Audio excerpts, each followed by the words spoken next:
Bon dia. Bonjour. Bonjour et merci de m'avoir invité à faire cette présentation au CATL. C'est un grand honneur pour moi. J'espère que cette introduction sera utile à la table ronde de cette présentation.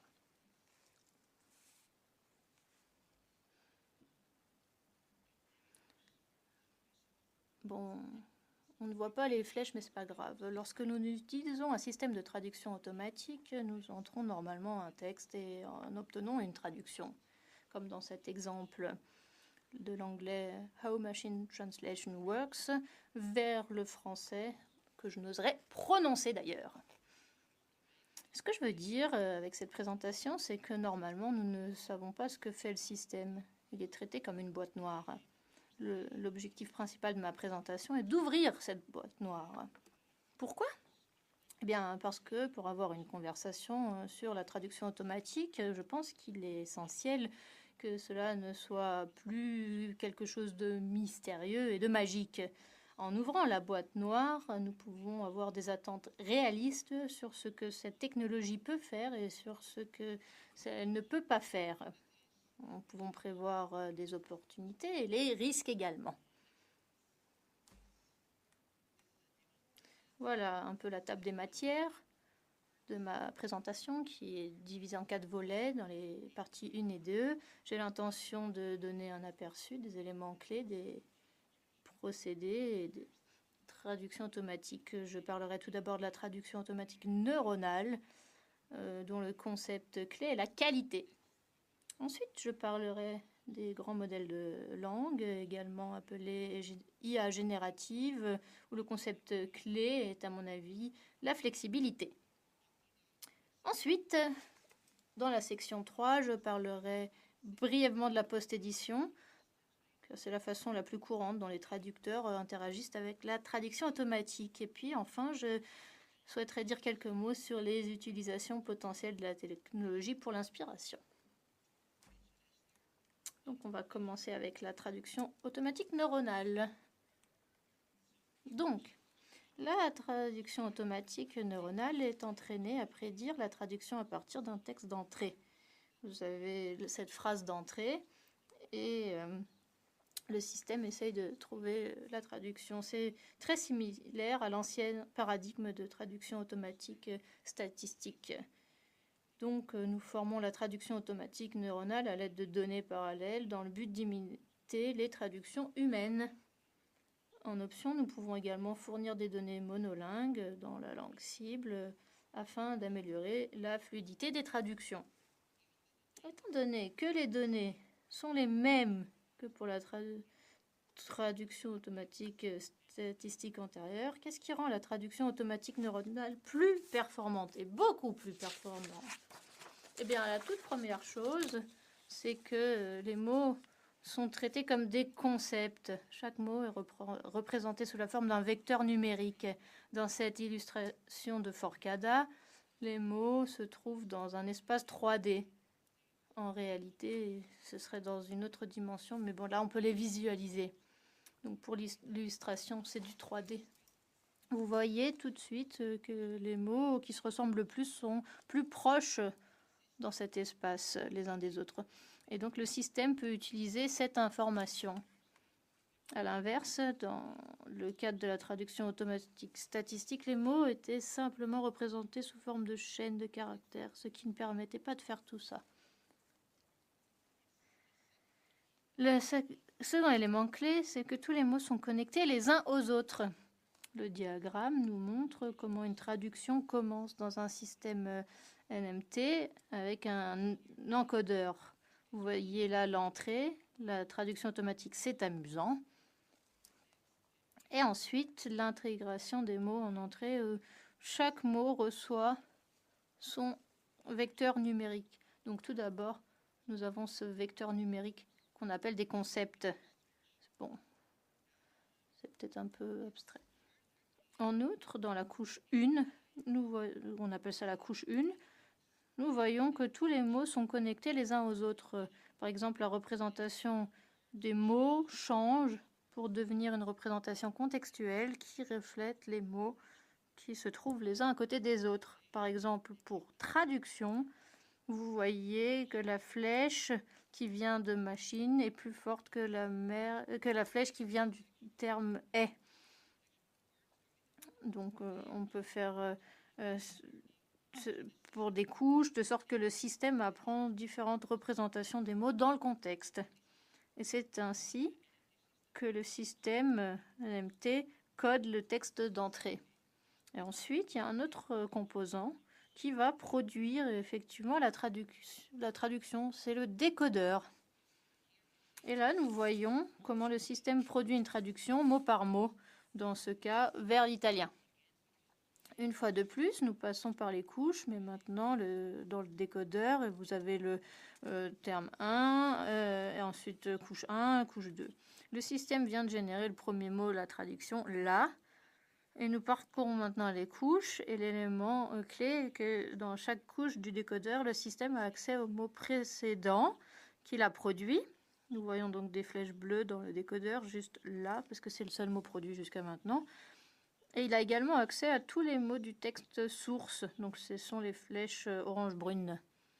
C'est pourquoi, lorsqu'il produit un mot dans la traduction, le système peut consulter tous les mots produits précédemment et tous les mots du texte source.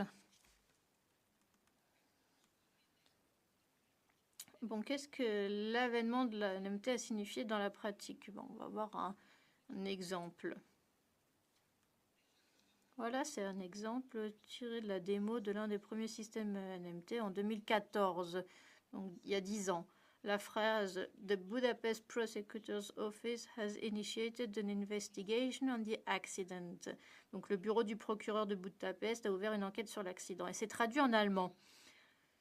Le défi ici, pour la traduction automatique, est que le verbe est traduit en 2 mots et qu'il y a une longue distance entre ces 2 mots. Bon, pour la traduction humaine, c'est super simple. Mais pour la traduction automatique, c'était vraiment un cauchemar parce que cela fonctionne uniquement avec un contexte très local. Mais maintenant, cela fonctionne très bien. Ces images illustrent donc le sentiment que nous avions dans la communauté de chercheurs en traduction automatique à l'époque. Nous étions très très surpris parce que ça a très bien fonctionné. Il est clair qu'il s'agissait d'un très grand pas en avant.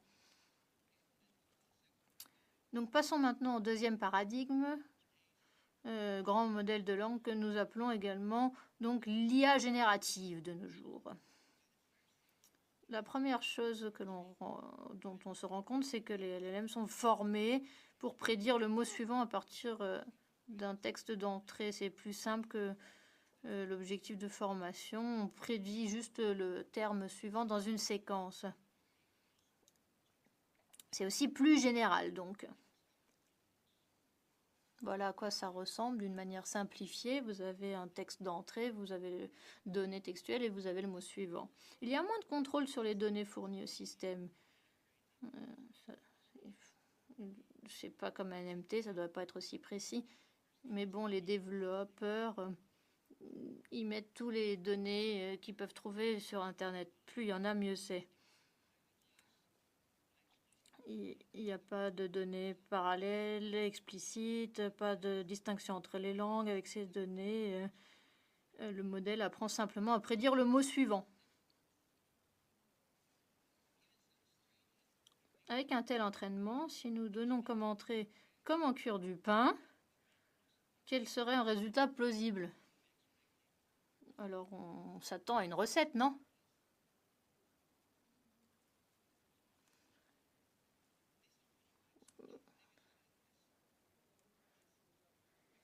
Bah, voilà. C'est censé prédire le mot suivant, mais bon,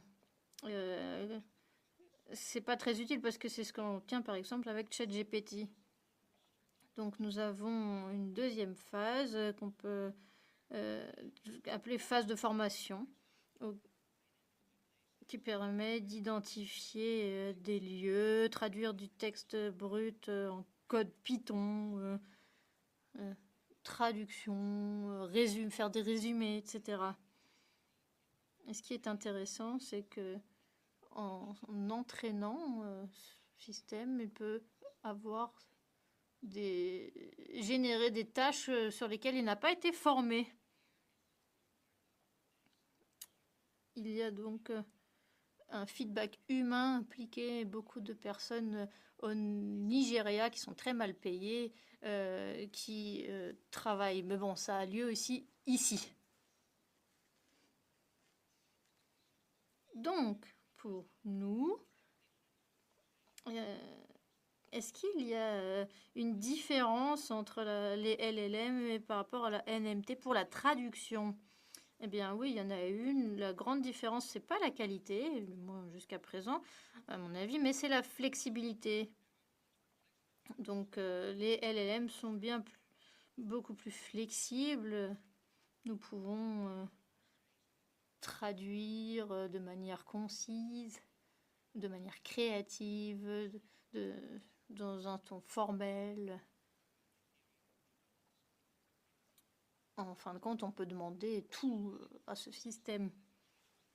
Et donc, ces traductions tendent à être moins littérales, c'est-à-dire moins mot à mot. Les LLM spécialisés dans la tâche de traduction appelée Tower est l'actuel état de la technique. C'est le meilleur système pour la compétition annuelle de traduction automatique. C'est un peu un système hybride entre le LLM et la NMT, ou un mélange des deux.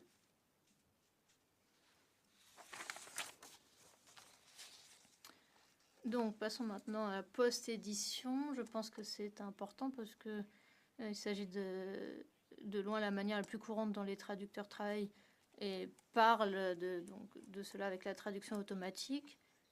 Des études récentes comparent les traductions avec et sans post-édition. Avec la traduction littéraire, nous observons que pour la traduction avec post-édition, c'est moins créatif, bien sûr. Ça conduit à une variété lexicale plus faible et un degré plus élevé d'interférence de la langue source, comme des calques syntaxiques, et la voix du traducteur est partiellement perdue. Et d'après des entretiens avec les traducteurs, ceux-ci perçoivent la post-édition comme moins agréable et qu'ils se sont dévalorisés lorsqu'ils procèdent à la post-édition. Cependant, en termes d'erreurs, il a été démontré que la post-édition conduit à un nombre d'erreurs comparable à celui de la traduction humaine, voire inférieur. Je pense que cela s'explique par le fait que la post-édition tend à produire des traductions plus cohérentes. Ainsi, dans un domaine tel que la traduction technique, il peut être intéressant d'avoir une traduction plus cohérente, même si, par exemple, elle comporte moins de variétés lexicales. Voilà, c'est la dernière partie. Je souhaiterais conclure en parlant rapidement de la technologie au service de l'inspiration. Je vais commencer par deux exemples. Le premier, c'est celui de Udall, un traducteur littéraire qui a écrit un livre sur l'utilisation de la technologie pour soutenir la lecture à distance lors de la traduction d'un roman, donc en utilisant des outils de corpus. Il a ainsi pu compléter ses compétences de lecture attentive. Il a pu mesurer des caractéristiques stylistiques, telles que longueur de phrase, les répétitions, etc. Et ça lui a permis d'obtenir des traductions mieux informées. Le deuxième exemple, donné par Kolb et Miller, est un outil Puncat destiné à faciliter la traduction des jeux de mots. L'objectif est de permettre aux traducteurs d'explorer les possibilités de traduction des jeux de mots afin de favoriser le brainstorming. À cette fin, il traduirait automatiquement chaque sens du jeu de mots et permettrait à l'utilisateur d'explorer les champs sémantiques de ces traductions à l'aide de WordNet. C'est un réseau sémantique multilingue. Donc, qu'en est-il de la traduction automatique? Pourrait-on s'en inspirer pour la traduction littéraire? Nous avons vu que la post-édition est effectivement problématique à cet égard, mais nous voyons aussi des déclarations telles que celle-ci, faites par un traducteur littéraire dans le cadre d'une expérience récente menée, qui nous dit « La proposition de traduction automatique m'a donné un adjectif auquel je n'aurais pas pensé. Le problème quand on traduit, c'est qu'on a plein de mots dans la tête, mais qu'on ne sait pas comment les atteindre. » Donc, dans ce sens, la traduction automatique peut donc jouer un rôle à cette époque, semble-t-il. Et dans cet article récent de Farrell, on constate dans son enquête que 86% des traducteurs utilisent la traduction automatique comme source d'inspiration. Voici une citation intéressante. « Je traduis moi-même des passages ou des phrases et après, j'utilise la traduction automatique sur le texte source pour voir ce qu'elle donne. Et je peux soit ajuster ma traduction sur cette base ou même complètement ignorer la traduction automatique. La traduction automatique ne prend jamais l'initiative, mais elle peut parfois être utile en tant que complément. » Et voilà, avec cette citation, je conclus ma présentation. Merci à vous et si ces diapos vous intéressent, vous pouvez y avoir accès.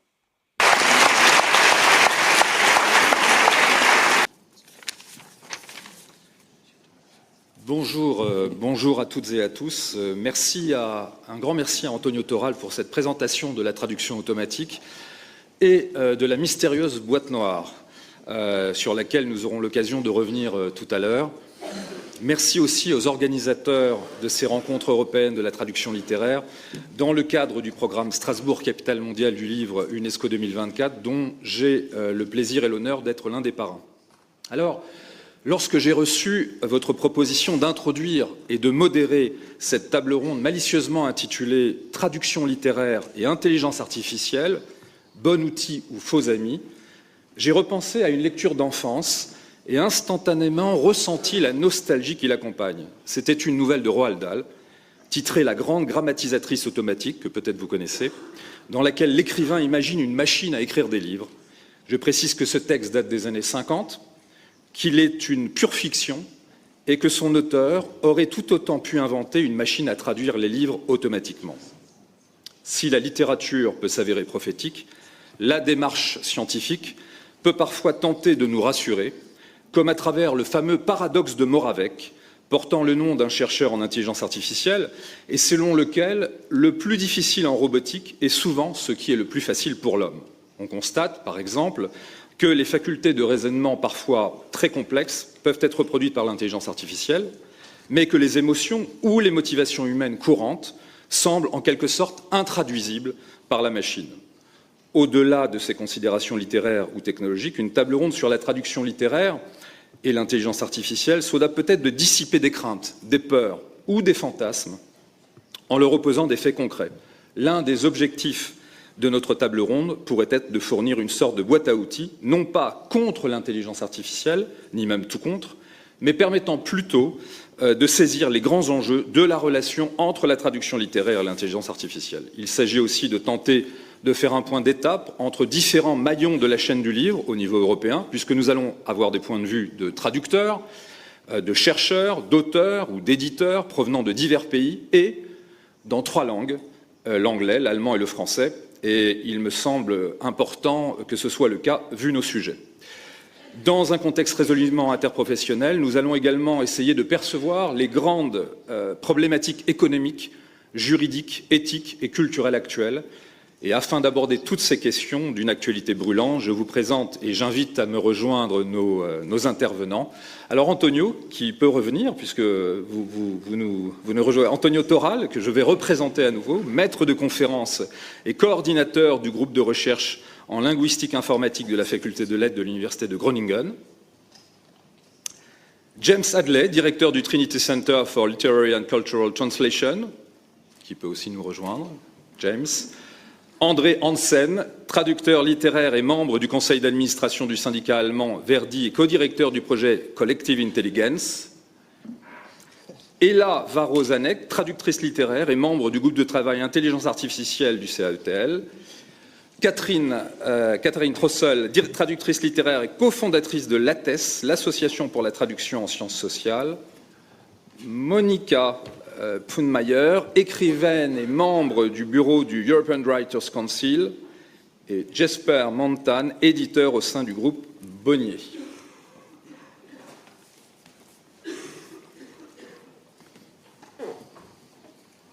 Voilà, alors est-ce que tout le monde est bien là?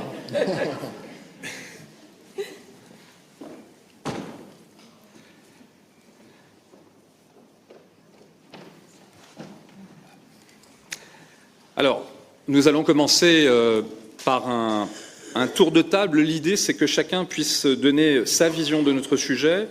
Et puis, nous garderons les réactions. Nous reviendrons d'ailleurs sur la présentation d'Antonio tout à l'heure. Et on va commencer avec James. James Hadley. Alors, James, je vais vous présenter un petit peu plus précisément. James, vous êtes actuellement professeur adjoint en traduction littéraire au Trinity College à Dublin. Vous êtes également le directeur du Master of Philosophy in Literary Translation et du Trinity Center for Literary and Cultural Translation. Vos travaux de recherche reflètent une diversité d'intérêts dont bon nombre se concentrent sur la pratique de la traduction dans des contextes culturels peu explorés, notamment en Extrême-Orient. Vous vous investissez activement dans l'élaboration d'outils théoriques pour l'analyse des traductions indirectes. Et de plus, vous jouez un rôle actif dans le domaine de la traduction littéraire automatique et de la traduction littéraire assistée par ordinateur, particulièrement en cherchant à optimiser l'utilisation des technologies émergentes au profit des praticiens de la traduction littéraire. Par ailleurs, vous vous intéressez à l'intégration des méthodes des humanités numériques et de la recherche empirique dans la traductologie, visant ainsi à renforcer la rigueur scientifique de ce champ d'études. Eh bien, James, nous vous écoutons pour votre présentation. Thank you very much. Est-ce que vous pouvez m'entendre?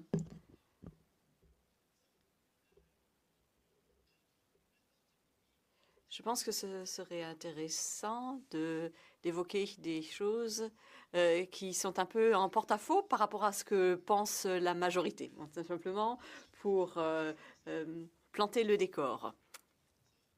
Et ce que c'est rien de nouveau.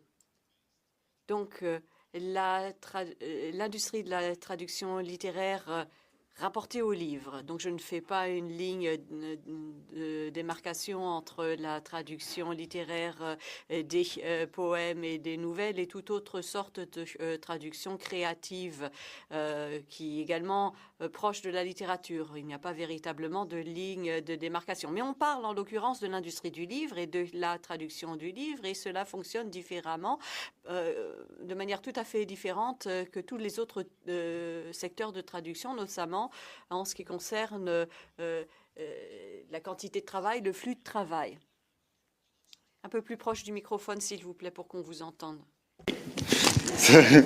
Where a client Donc, où un client a peut-être un texte à faire traduire, ou un client souhaite avoir accès à une information qui se trouve dans un texte et pour cela, il commande une traduction.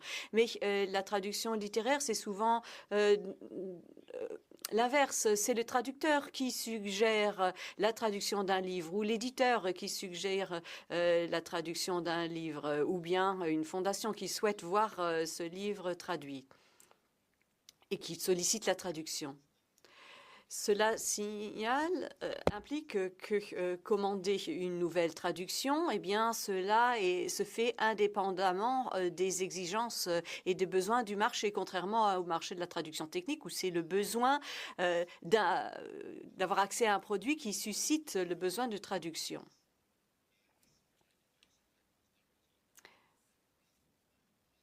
Donc, c'est plutôt une autorité, une personne de référence qui déclenche le besoin de traduction et non pas le marché. Par exemple, dans le domaine des jeux vidéo, ce sont les clients, les usagers des jeux vidéo qui sollicitent la réalisation d'une traduction, d'une localisation de ce jeu vidéo. Or, ce n'est pas le cas du marché de l'édition, par exemple. La traduction littéraire, par exemple, ainsi, peut devenir un moyen de pression, de pouvoir par certaines autorités qui suivent un programme bien particulier, celles qui contribuent au financement. Et ce financement complémentaire, pourquoi est-il nécessaire en premier lieu? Bon, pour produire et publier une traduction littéraire, il y a toute une chaîne qui entre en ligne de compte. une chaîne beaucoup plus longue que pour les livres qui sont publiés dans leurs langues originales, qui ne sont pas traduits. Mais est-ce que l'on paie le double pour un livre traduit par rapport à un livre non traduit? Non. Et c'est pour cette raison que pour rendre vivable la traduction littéraire, il doit y avoir des sources de financement supplémentaires. Bien sûr, tout cela dépend des langues, des pays et des circonstances. Et les pays où il n'y a pas ces fonds supplémentaires pour la traduction littéraire, eh bien, ces pays sont plus ou moins désavantagés. Puis il y a également une hiérarchie entre les langues, où l'anglais fait partie de la langue prédominante, que ce soit pour la traduction des œuvres depuis l'anglais ou vers l'anglais. Et puis, il y a aussi les concurrences entre différents traducteurs, entre les différents auteurs. Alors, même s'il y a cette source complémentaire de financement, il faut la solliciter. Il faut que les éditeurs sollicitent ces sources financières supplémentaires, ce qui implique une charge administrative pour les éditeurs. Donc, nous avons vu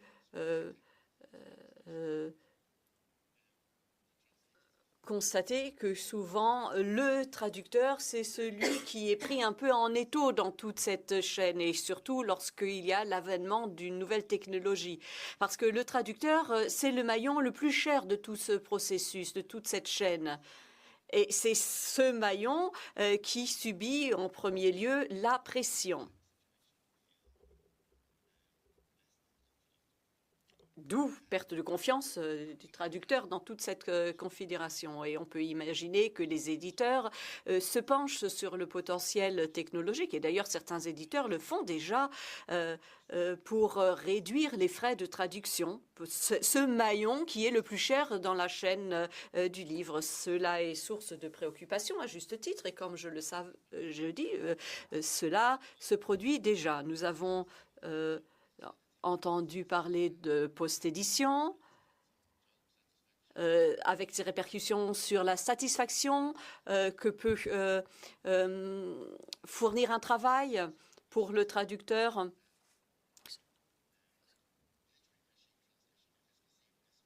Et il y a également les traductions littéraires aidées par les machines ou réalisées entièrement par les machines, et ça implique des conséquences éthiques. Donc, car lorsque c'est la machine qui traduit littéralement l'ensemble d'un texte, c'est la machine qui joue le rôle prépondérant par rapport au traducteur. Et là, on a tendance à reléguer l'être humain au rôle de post-édition, soi-disant moins délicat que la traduction, donc moins rémunérateur. On pourra avoir tendance à dire que le traducteur est plus lent dans la production de textes. Donc on voit là un cercle vicieux qui se met en place. Et bon, la qualité, c'est également quelque chose de très difficile à mesurer en termes de traduction. Et tout est influencé par la perception que peut avoir le lecteur. Donc, si le lecteur, de manière générale, perçoit la traduction littéraire comme un exercice réalisé de manière passive qui peut être assumé par une machine, eh bien, déjà, il y a un biais qui mine la traduction littéraire et sa raison d'être. Mais on peut renverser cette perspective et se concentrer sur la traduction littéraire assistée seulement par ordinateur, où l'être humain reste au centre de cet exercice et qu'il se repose sur l'aide automatique, d'un modèle automatique. Et ça, c'est tout à fait différent. Antonio l'a dit, il y a différentes manières dont on peut s'aider d'une machine pour la traduction littéraire, notamment les grands modèles les grands modèles de langage pour les choix linguistiques, les choix stylistiques. Et là, on peut, pour une phrase, avoir 20 traductions possibles. Parce que lorsque c'est un traducteur littéraire qui cède simplement d'un système d'assistance à la traduction, alors que si c'est un système de traduction automatique neurologique, il n'y a qu'une variation possible. Et ainsi, le traducteur littéraire peut un peu jouer avec les variantes, jouer avec les registres linguistiques également en fonction du public qu'il souhaite viser. Et tout cela, ça... c'est pas une question d'efficacité, en fait. Parce que souvent, on pose la question de l'efficacité. Mais je pense que c'est plutôt la question de l'efficacité se pose plutôt sur la traduction dans le domaine de la traduction technique qui s'inscrit dans une autre temporalité que la traduction littéraire. La traduction littéraire, c'est plutôt le critère de qualité et de cohérence qui doit primer.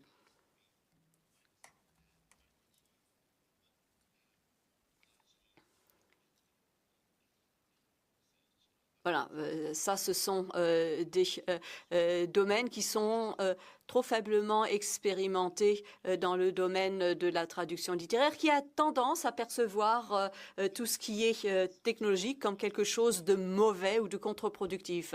Mais les progrès technologiques, ils se font que l'on le veuille ou non, de toute manière. Et l'intelligence artificielle finira par s'imposer dans l'activité. Et si les traducteurs littéraires bloquent de toute façon et ne veulent rien entendre parler de l'évolution technologique, eh bien, cela risque de jouer contre eux. Ils risquent d'être considérés comme intransigeants, rigides, facteurs de coût et finalement l'éditeur finira par tourner le dos au traducteur littéraire. Donc, pour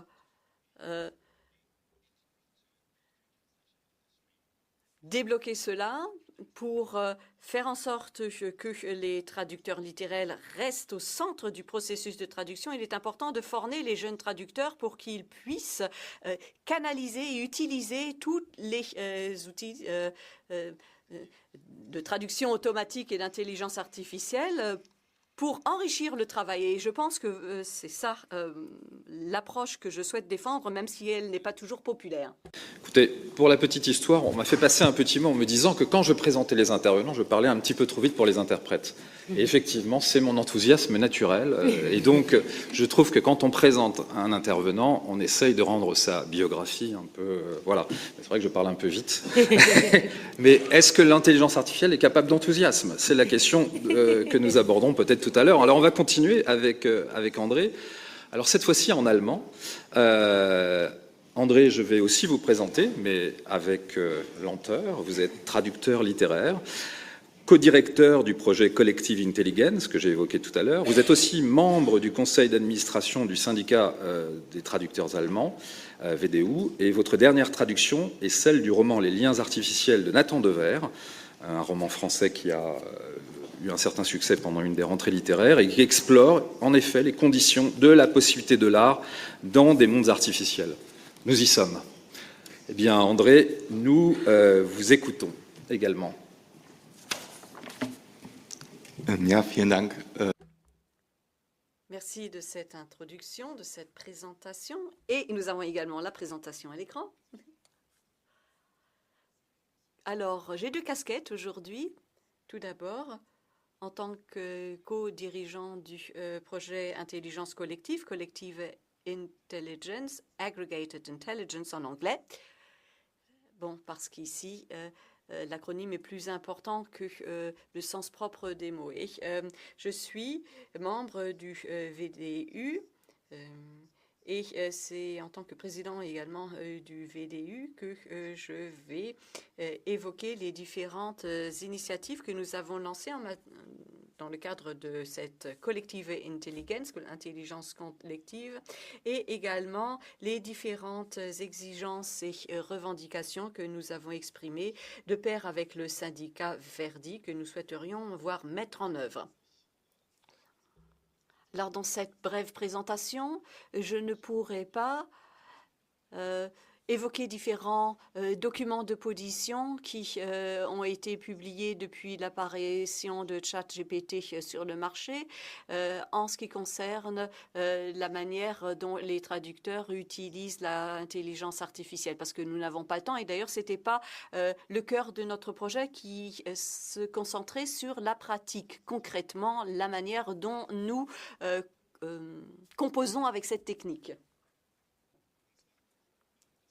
Alors, ce projet, Collective Intelligence, peut s'articuler en trois grands de parties. Tout d'abord, au printemps 2023, nous avons réalisé une expérience avec DeepL, avec différents collègues qui avaient reçu des consignes diverses pour utiliser DeepL afin de traduire un roman d'amour et un texte technique. Et à l'issue de cette expérience, un rapport a été écrit et publié sur notre site web Collective Intelligence DE. Il est d'ailleurs rédigé en allemand. Donc la grande majorité des participants à cette expérience a expliqué que DeepL ne leur a pas apporté grand-chose. Donc, s'agissait par exemple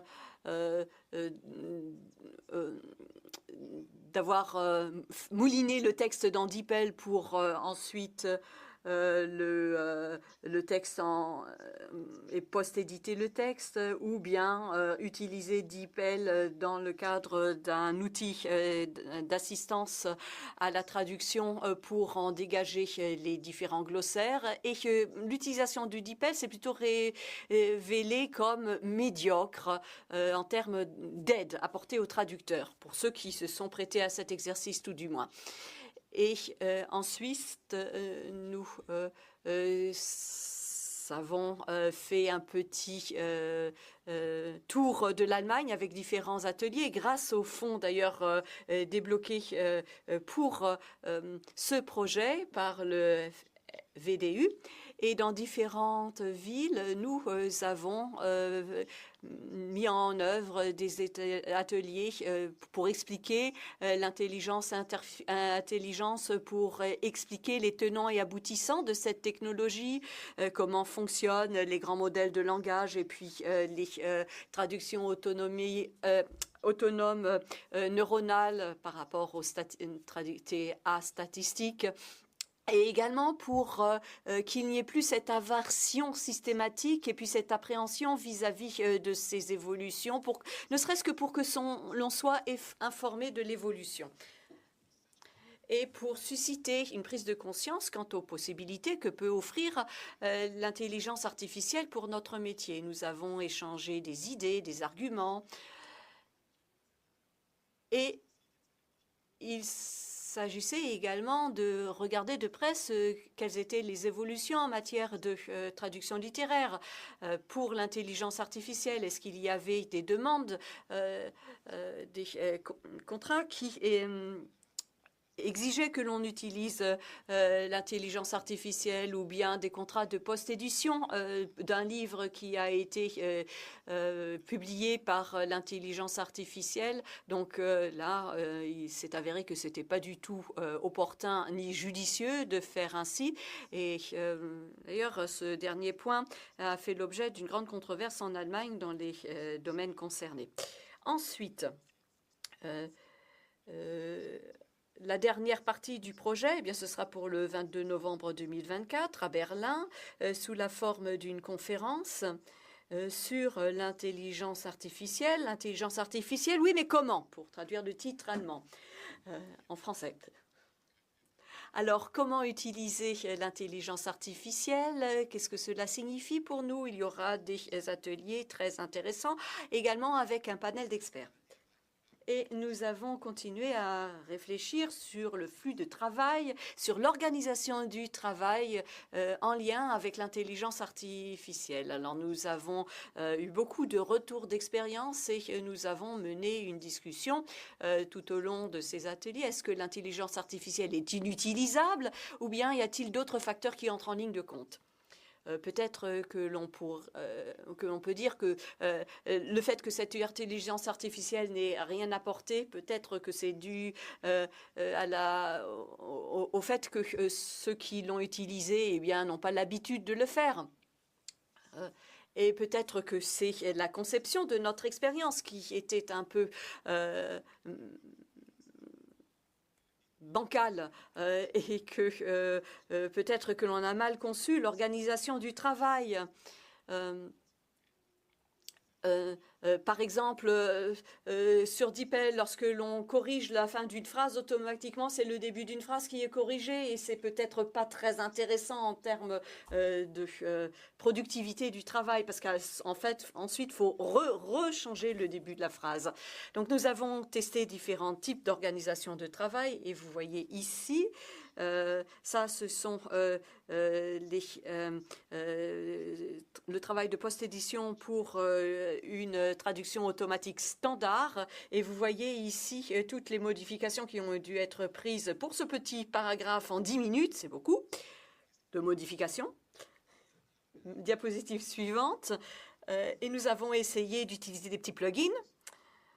Des plugins DeepL, par exemple, dans des outils de traduction assistée par ordinateur avec des résultats également assez mauvais parce que cette phrase, il n'y avait qu'une petite phrase qui était traduite sans le contexte. Ce qui est plus utile, c'est de passer l'ensemble du texte dans un programme de traduction automatique et ensuite de procéder aux alignements à l'intérieur d'un projet, d'un programme, d'un outil de TAO.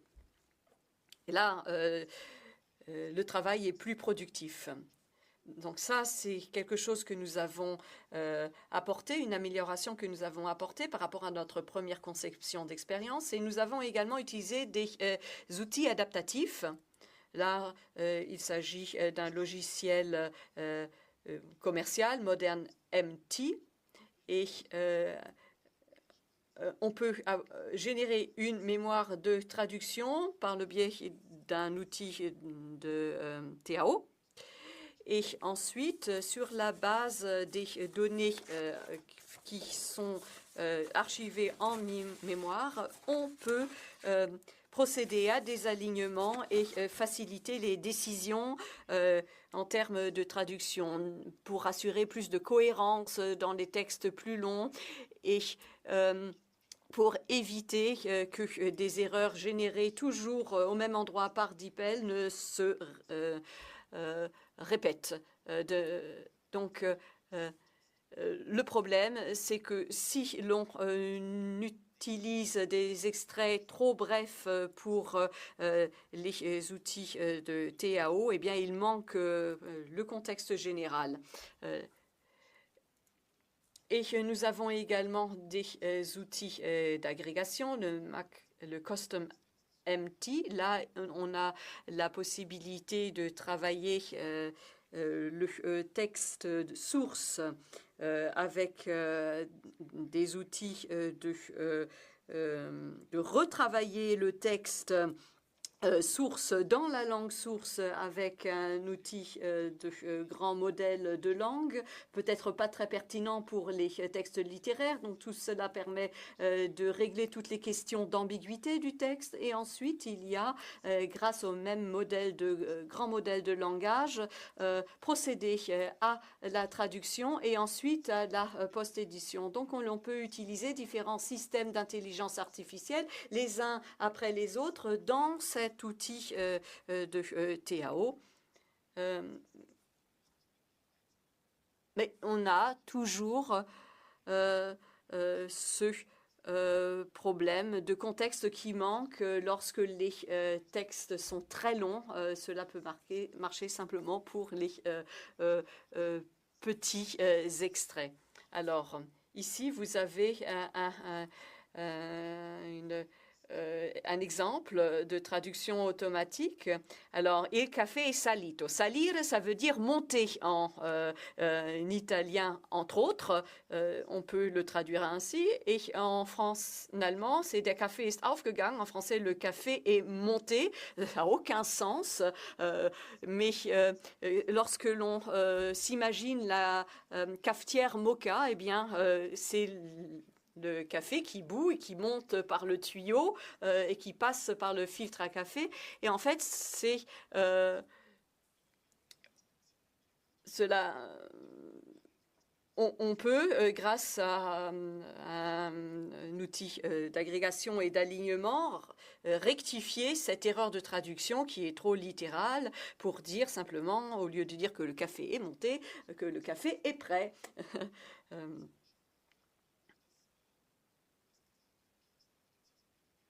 Et d'ailleurs, bon, vous avez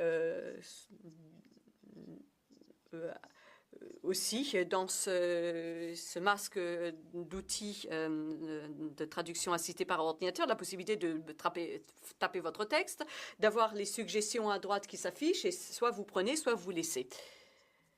Donc, il est clair que tous ces outils ont des déficiences en ce qui concerne l'organisation et l'efficacité du travail, mais ils apportent quand même une aide, un élément technique qui peut être intéressant avec lequel ils méritent de se familiariser. Et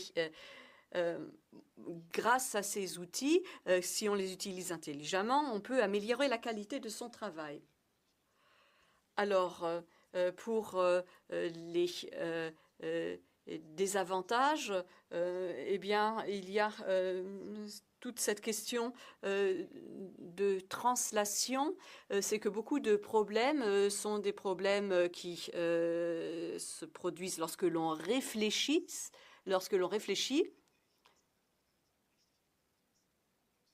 Et sur la question que l'on pose sur l'exactitude du travail que l'on fournit soi-même. Et lorsque l'on voit ce travail déjà réalisé pour moitié, eh bien, on se pose les mêmes questions. Néanmoins, ces outils permettent de régler tout ce qui a trait à la routine, laissant peut-être plus de place au travail créatif. Ça, ce serait l'idéal. Pour l'instant, on n'a pas constaté que c'était le cas dans la réalité, mais en tout cas, il y a une chose qui ne fonctionne pas, c'est de donner le premier jet à traduire par la machine pour ensuite réaliser le travail de finesse qui serait plus créatif. Mais non, cela ne fonctionne pas véritablement. Et maintenant, je prends mon autre casquette pour tout ce qui est conditions de travail et politique de travail. Et là, pour nous, il est important que lorsque l'on utilise les machines, eh bien, que ces machines soient mises au service du travail humain. Donc, on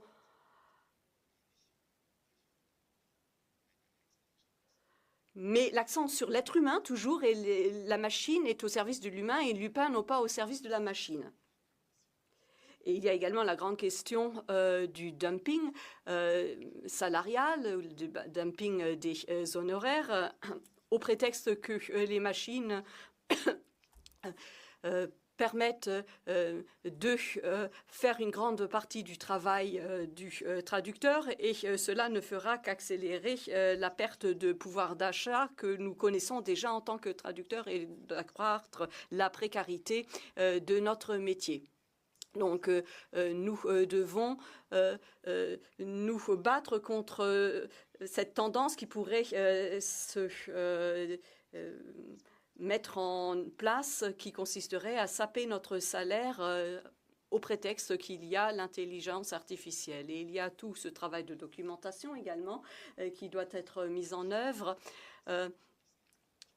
Documentation de notre propre travail, parce que l'éditeur peut dire, eh bien oui, une partie du texte a été traduit par la machine, alors on n'aura que la moitié de l'honoraire à vous reverser, n'est-ce pas? Eh bien non, face à cela, il faudra véritablement documenter toutes les heures que l'on a consacrées à la réalisation de sa traduction, et tout ce travail de preuve, de documentation sera nécessaire à l'avenir.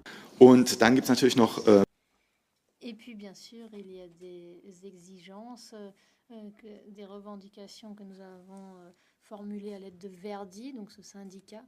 Donc, protéger le droit d'auteur pour les traductions, dans la manière où cela nous aide d'un point de vue créatif. Mais puis, d'un point de vue général, c'est décisif pour la protection des données. Ce n'est pas uniquement de protéger le droit d'auteur, mais de protéger de l'IA les œuvres. La machine ne peut pas tout d'un coup avoir des informations sur des données très personnelles. Cela ne doit pas avoir lieu. Il nous faut également des communautés de lecteurs qui soient bien au courant. Il faut bien sûr des informations sur l'intelligence artificielle, pas seulement pour ceux qui travaillent de manière professionnelle, mais aussi ceux qui consomment les produits culturels. Et il faut donc cette protection également. Il nous faut une réglementation efficace qui doit prendre de plus en plus de place, notamment dans ce secteur culturel, et réduire les forces de cette intelligence artificielle, avoir plus une répartition égale, et puis encourager cette biodiversité qui existe actuellement, notamment en ce qui concerne les plus petites langues, ne pas faire de concessions là-dessus. Et un des outils les plus importants que nous avons, bien sûr, en tant que syndicat, ce sont les conventions collectives. Et entre les éditeurs, on peut vraiment aborder ce point de l'intelligence artificielle et savoir comment l'aborder. Voilà. C'est un peu ce que j'avais à dire. On peut remontrer peut-être la dernière diapo. C'est la même que la première. Merci.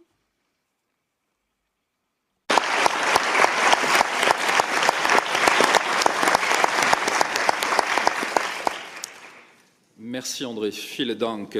Je ne regarderai plus le matin ma cafetière de la même façon grâce à vous. Voilà. Alors on continue avec Ella. Ella, vous êtes titulaire d'un master en langue et littérature espagnole et en littérature comparée de l'Université de Zagreb. Vous avez fait un semestre d'études à Mexico, effectué un stage à l'Université de Complutense à Madrid, ce qui vous a permis de vous familiariser avec les différentes variantes de la langue espagnole. Je précise aussi que vous traduisez de l'espagnol et de l'anglais et que vous avez traduit près de 30 livres, principalement des romans d'auteurs latino-américains et espagnols de premier plan. On ne va pas tous les citer, mais parmi lesquels, quand même, des classiques contemporains comme Manuel Villas et Carlos Ruiz Zafón. Vous avez également traduit une douzaine de nouvelles, collaborant avec des festivals de littérature et des magazines, comme le Festival européen de la nouvelle. Vous êtes membre actif de l'Association des traducteurs littéraires de Croatie. Voilà, et on vous écoute.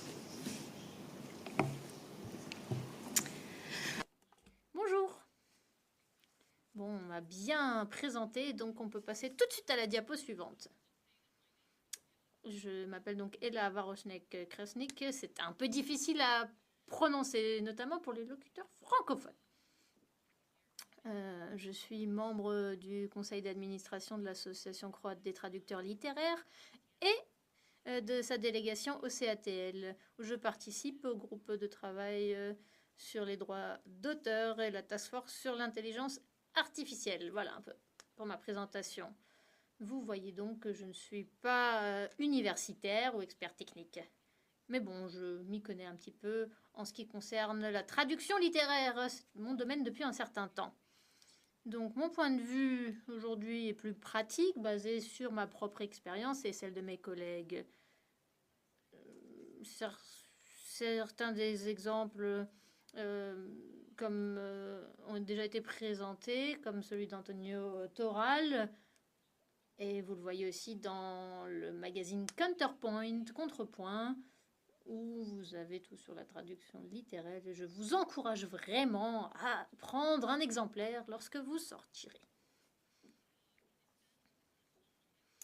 Donc, je m'appuierai sur la déclaration du CATL sur l'intelligence artificielle. Tout le monde compte, toutes les langues comptent et tous les livres comptent.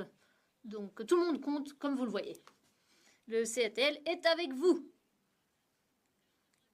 Donc, tout le monde compte. Voilà, ça, ce sont nos principes extrêmement importants. Nous estimons que le lien entre la traduction littéraire et la technologie est régi par les principes dits ART, AR, qui signifie autorisation, rémunération et transparence. Et dans ce contexte, eh bien, nous exigeons des protections juridiques et d'être unis avec les collègues dans notre combat. Ensuite, le numéro 2, c'est toutes les langues comptent, le deuxième principe. Donc les machines ne sont pas des traducteurs. Elles génèrent du matériel textuel qui appauvrit les cultures et les langues écrites.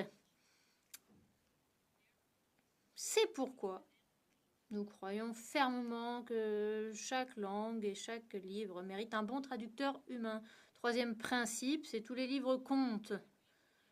Nous expliquons que les traducteurs littéraires traduisent des textes qui sont enracinés dans leur contexte culturel, social et tout autre contexte avec empathie et émotion comme nous l'avons entendu hier.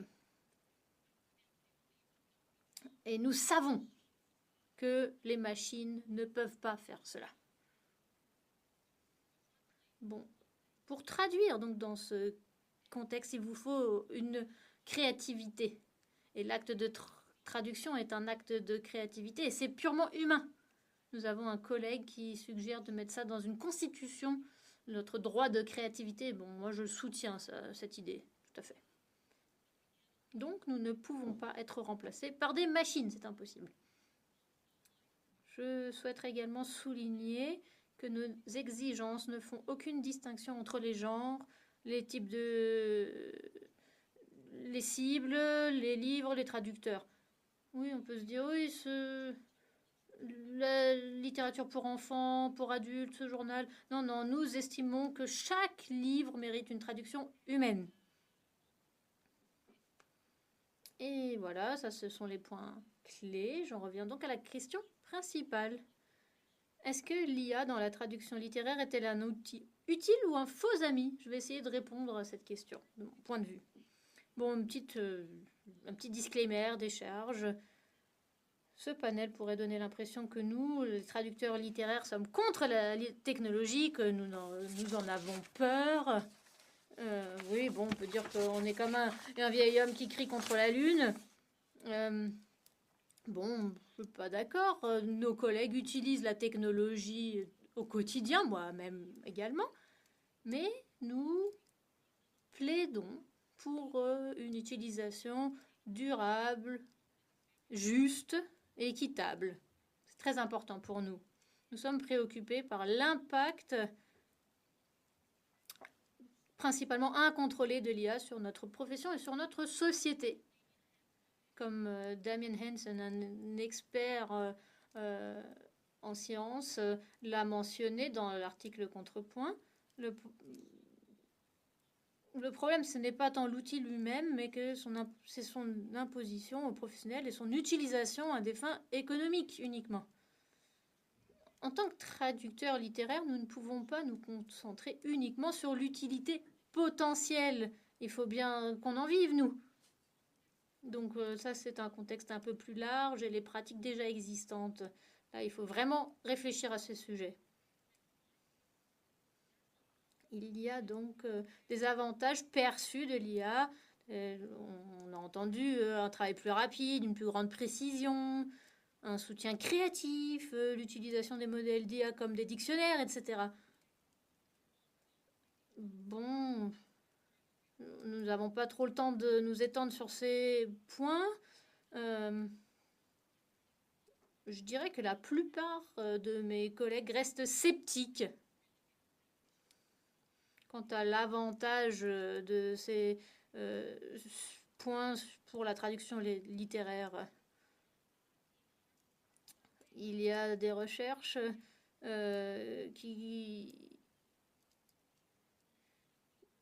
qui contredit souvent ces affirmations dans une enquête menée par notre groupe de travail en octobre 2023. 54% de près de 1500 répondants ont indiqué utiliser les outils de traduction IA de leur propre fait. Et seulement moins de 200 répondants les ont trouvés utiles. Donc ça correspond à environ 10%. Un petit nombre.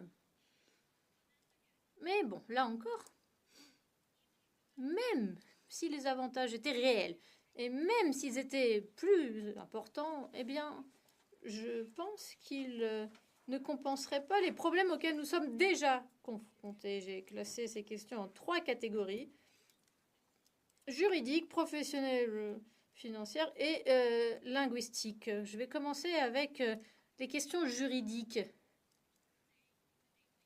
Donc, nous utilisons les données donc en entrée, les données d'entrée, et en sortie, donc dans le texte traduit pour la propriété des droits, notamment la post-édition.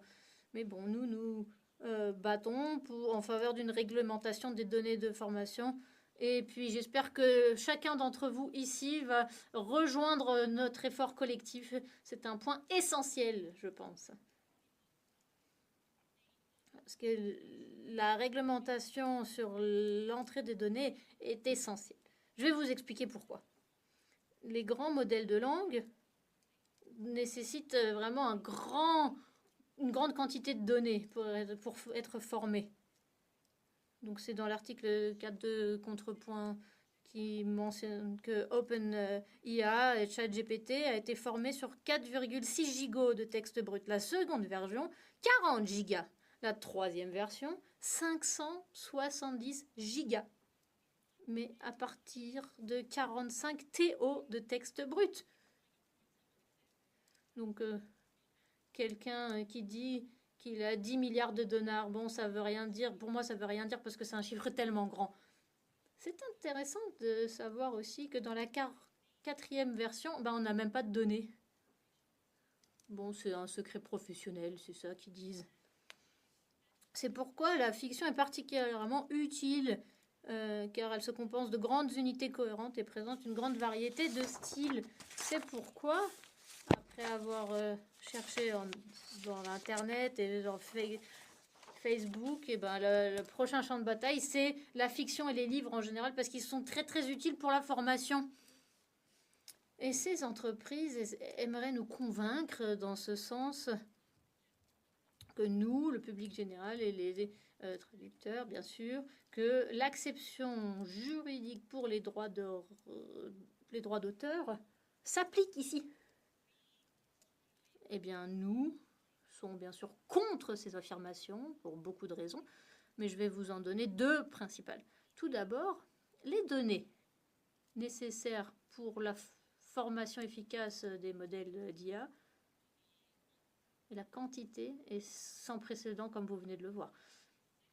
Et enfin, deuxièmement, et c'est encore plus important que le premier point, c'est l'IA générative peut générer des textes ou du matériel textuel qui est déjà en compétition directe avec nous sur le marché, en concurrence. Ça n'avait jamais eu lieu avant. Et de manière ironique, eh bien, ils vont être en concurrence avec nous, avec du matériau formé avec notre propre travail. Donc c'est complètement absurde. Et il y a une étude récente présentée au Parlement européen par Tim Doris, expert juridique et Sébastien Strauber, qui est un informaticien, a conclu que l'entraînement de l'IA et de ce matériel constitue en effet une violation du droit d'auteur. Nous avons donc là une base juridique. Les entreprises technologiques utilisent donc notre travail pour former les machines à des fins commerciales, donc pour faire du profit. Et j'estime, et je pense que vous serez probablement tous d'accord avec moi, que nous avons le droit d'être indemnisés ou compensés. Cependant, les données utilisées sont souvent présentées de manière ambiguë, voire complètement obscure.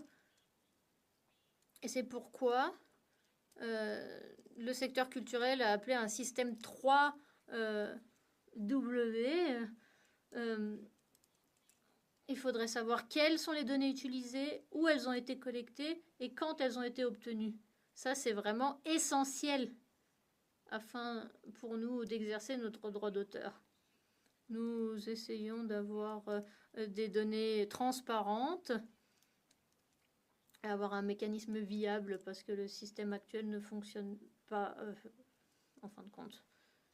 Deuxième défi, c'est un défi professionnel parce que il faut de plus en plus faire du post-editing, de traduction déjà effectuée par l'IA, et donc nous avons des exemples intéressants. En Allemagne, un collègue, on lui a demandé de traduire un document pour 5 € la page en post-editing, post-édition, sans mentionner bien sûr le nom du traducteur. Ça devait être quelque chose de très public, donc merci de nous avoir donné ces informations. En Allemagne, normalement, c'est 17-18 € les tarifs classiques. Et puis, bon, normalement, vous avez également des indemnités. Elle perdrait aussi tous ses droits d'auteur. Ça, c'est un bon exemple. Mais le problème, c'est que la plupart de nos collègues, nous l'avons entendu, vivent dans un domaine très précaire et ne peuvent pas se permettre de refuser du travail. Donc, ce qui se passe dans la pratique, c'est que l'éditeur vous dit, bon, j'entends beaucoup de collègues qui en parlent, bon, bah, si tu le fais pas, c'est pas grave, je trouverai quelqu'un d'autre, et il y a quelqu'un d'autre qui le fera.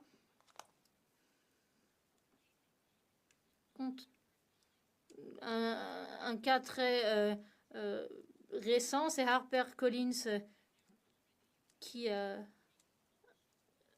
un des plus grands groupes d'éditeurs en Europe, qui utilise l'IA pour son travail de deuxième classe, pour ce que ça veut dire aussi, qu'il va continuer à faire ça pour la traduction de ses livres dans son portefeuille. Donc là, c'est vraiment une grande perte financière pour les traducteurs. Déjà que ça va pas super bien. Et d'autre part, cela va vraiment, ça porte une atteinte à notre intégrité professionnelle ainsi qu'à la qualité de la valeur littéraire dans son ensemble. Avec la post-édition, on a un problème de temporalité. Cela prend beaucoup plus de temps et c'est bien plus fatigant également. La plupart des traducteurs préféreraient faire une traduction standard plutôt que de travailler sur un texte déjà généré. Il y a différents problèmes à ce titre. La post-édition nécessite vraiment d'autres compétences. Cela génère plus de fatigue, un texte bien plus pauvre. Tout ça pour un salaire bien moindre, évidemment. Donc, nous ne sommes pas pour la post-édition. Troisième défi auquel nous sommes confrontés, c'est les problèmes linguistiques et créatifs. Et bon, ça a trait à la société dans son ensemble. L'IA, nous pensons, Et il y a une preuve, donc l'IA mène à un appauvrissement de la langue. La langue qui est notre outil principal. Alors oui, bon, la distorsion de la langue, bon, c'est un petit peu abstrait peut-être. Je vais vous donner un exemple. Pour utiliser l'IA pour la traduction littéraire, c'est comme si vous détruisez Notre-Dame de Paris et puis vous construisez un bâtiment nouvelle génération, et puis ou alors vous brûlez un Rembrandt ou un Picasso et puis vous achetez une œuvre d'art sur AliExpress. C'est un peu ça que fait l'IA dans la traduction littéraire à ces textes. Donc les traductions générées par l'IA présentent souvent un langage bien simplifié, et c'est simplifié aussi au niveau sémantique et de la syntaxe, parce que l'IA, nous l'avons entendu tout à l'heure de Toral, c'est vraiment en simplifiant les choses, cela prédit les mots, mais on le glorifie, on la glorifie. Et donc, elle suggère des solutions basées sur l'utilisation statistique des mots.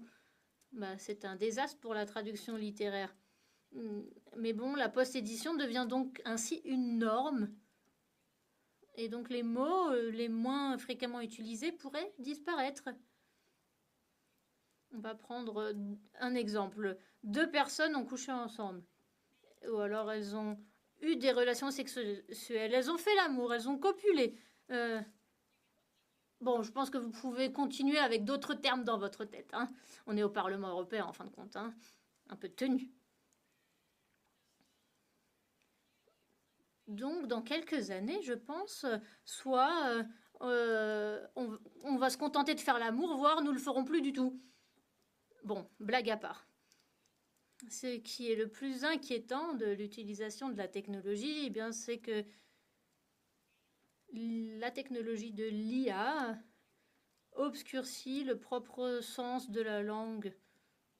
Et donc, après quelques heures de post-édition, j'ai entendu des collègues me dire « Je peux plus faire de création. » Ou « Je ne sais plus ce qui est juste et ce qui ne l'est plus. » Ou ce qui sonne juste ou pas juste. Donc, c'est tout à fait une catastrophe pour la langue. Et puis, c'est particulièrement inquiétant lorsqu'il s'agit de littérature. Dans la littérature, la langue est souvent utilisée pour bouleverser la norme. Elle comporte de nombreuses significations et des couches cachées. Et nous sommes convaincus que nous le savons que la machine ne peut pas reconnaître toutes les couches du contexte culturel, linguistique, les références culturelles qui sont impliquées dans la langue, et puis l'empathie, les émotions, etc. En l'utilisant pour la traduction littéraire, je pense que nous perdons les valeurs essentielles de la littérature. L'information, elle sera peut-être toujours là, mais tout le reste, ce qui rend cette information une œuvre d'art, ce sera perdu. Et ça, c'est tout à fait juste. Jürgen Bosman l'a mentionné hier. L'IA est particulièrement utile pour traduire de la littérature pour les enfants ou pour les jeunes adultes. Et je pense que là, il faut vraiment se poser la question, si on veut élever la nouvelle génération de lecteurs avec des livres qui n'ont plus d'émotion, plus d'empathie, avec un langage simplifié, et quelle est la valeur de ces livres? Est-ce qu'ils valent vraiment le papier sur lequel ils sont imprimés? Je ne le crois pas. Donc pour conclure, l'IA, et là c'est un grand point d'interrogation et je reste sceptique, peut nous être utile. Ce que l'on sait, c'est que l'IA porte déjà atteinte à nos droits en tant qu'auteur. Elle menace nos revenus, notre statut professionnel, elle a un impact négatif sur la langue. Donc, la question principale, l'IA est-elle notre amie? Avec de tels amis, qui a besoin d'ennemis?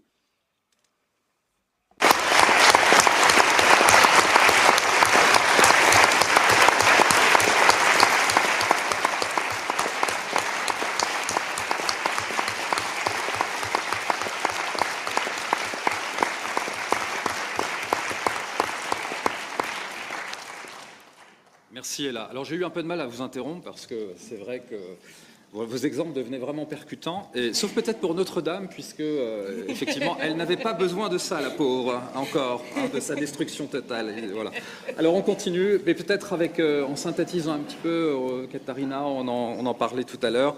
Je vais rappeler un petit peu votre parcours. Vous êtes docteur en sciences politiques et on le verra, ça a du sens par rapport à certains échanges. Vous travaillez depuis plus de 10 ans dans le domaine de la traduction spécialisée universitaire. Vous êtes membre fondatrice et coprésident de l'Association pour la traduction en sciences sociales qui œuvre pour la visibilité et la reconnaissance des traducteurs spécialisés en sciences humaines et sociales.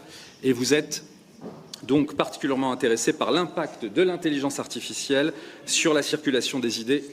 Ah, pardon. Oui, c'est vrai que je suis désolé, c'est mon débit naturel. Je parle très vite, c'est vrai. J'ai toujours été comme ça, je suis né comme ça. Voilà. Entre culture, ainsi que son impact sur les traducteurs et traductrices et sur leurs conditions de travail. Voilà. Voilà, merci beaucoup Christophe, vous m'entendez bien, ça fonctionne bien. Moi aussi, je vais essayer de faire un effort pour parler un petit peu rapidement, plus lentement, tout en rentrant dans le temps.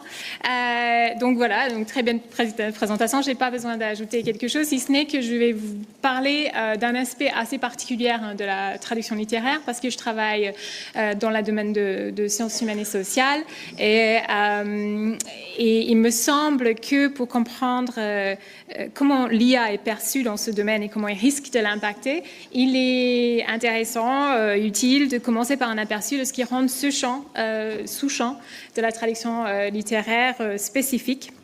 En quelque sorte, d'ouvrir la boîte noire, mais du coup de la traduction humaine spécialisée, parce qu'on parle beaucoup de la boîte noire de l'IA, mais en vrai, il y a des compétences qui sont spécifiques à certains types de traduction qui méritent, je pense, d'être plus visibles.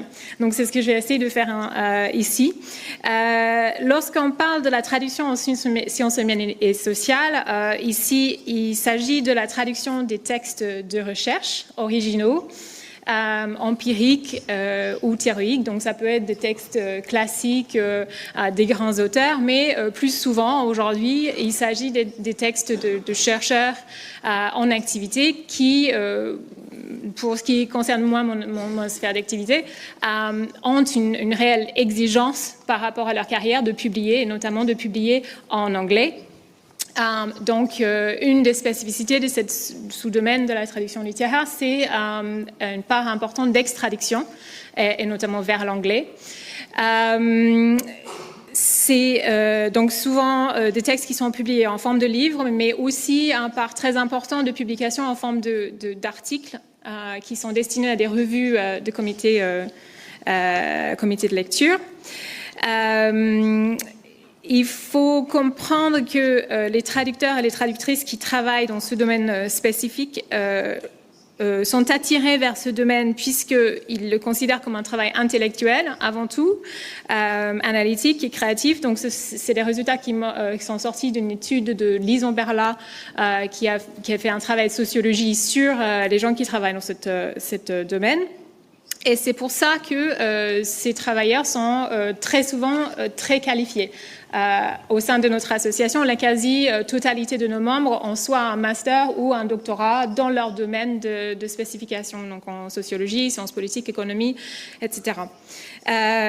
Puisque, en outre, des compétences linguistiques nécessaires et une sensibilité littéraire, parce que c'est aussi une forme de traduction littéraire où on est dans la recherche d'une expression stylistique, la fidélité d'une voix de l'auteur, et dans le cas français, l'idée que l'érudition passe aussi par la langue.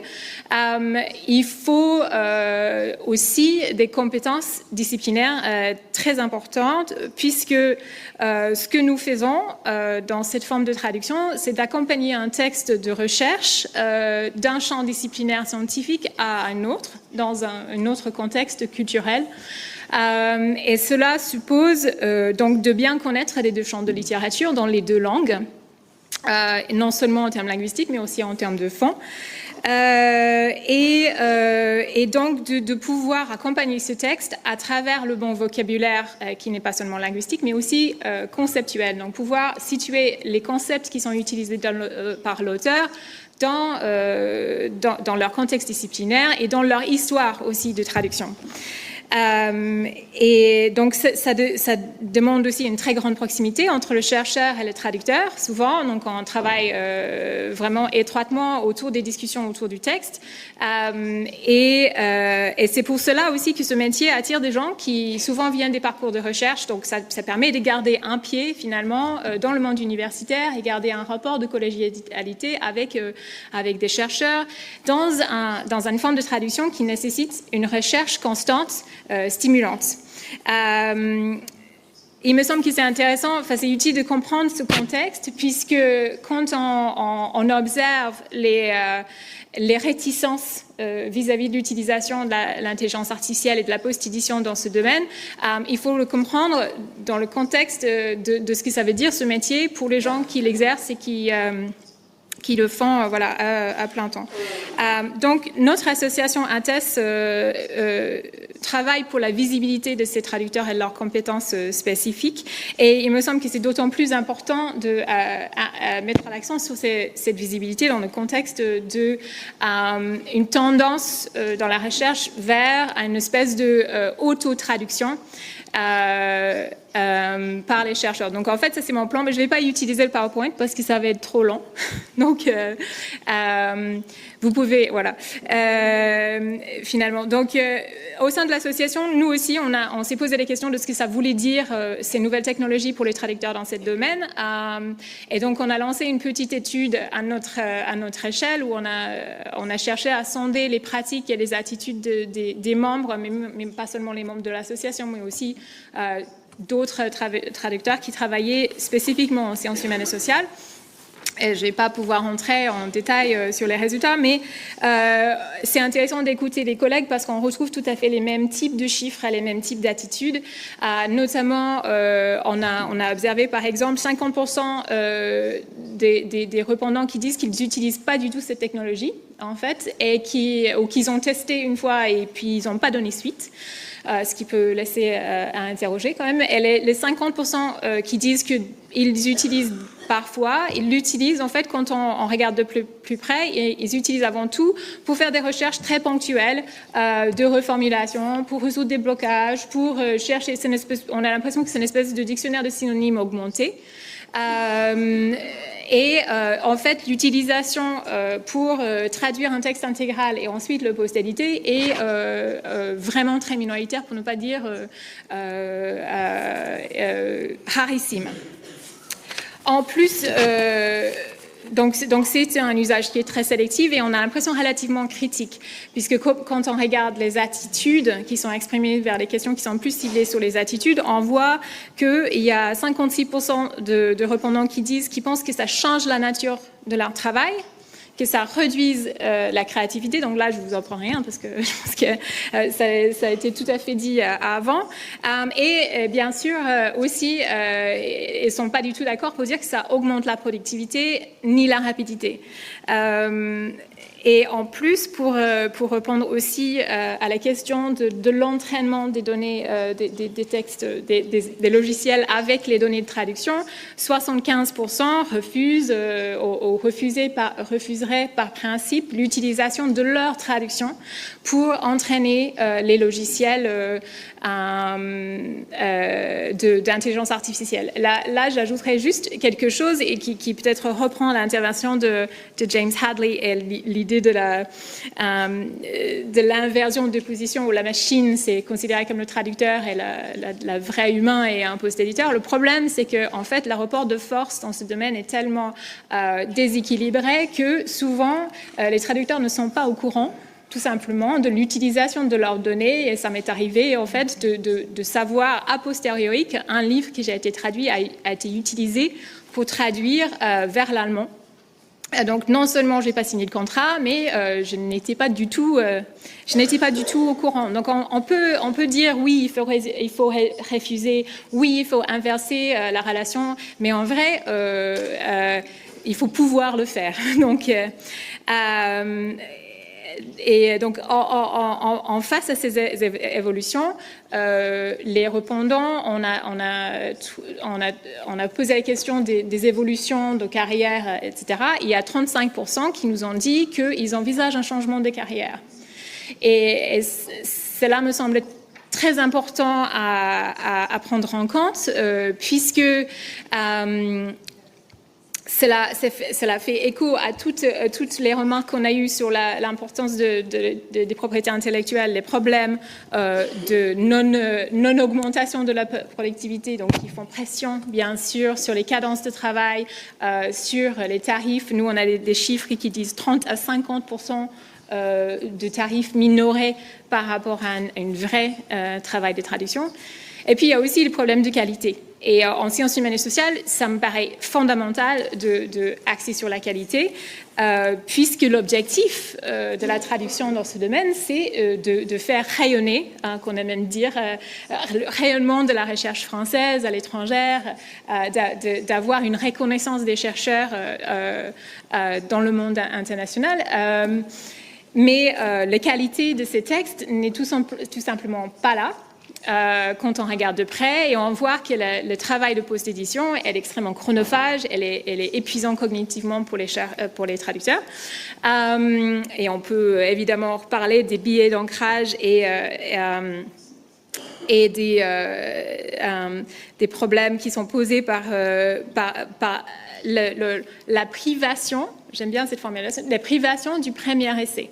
En fait, on oublie aussi que la traduction, c'est comme l'écriture, un acte heuristique. On réfléchit à travers l'acte d'écrire et en enlevant ce premier jet au traducteur, finalement, on lui prive de quelque chose qui est important dans le processus même de réflexion de l'activité intellectuelle qui est la traduction.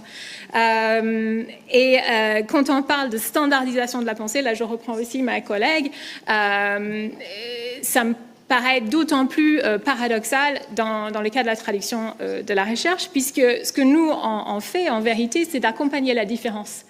On est dans la déconstruction des catégories de pensée qui sont naturalisées dans une langue donnée. Et en fait, l'acte de la traduction va mettre en lumière les différences. Très souvent, je travaille avec des chercheurs qui me disent « mais en fait, ce processus de traduction m'a amené à voir ma recherche de manière différente ».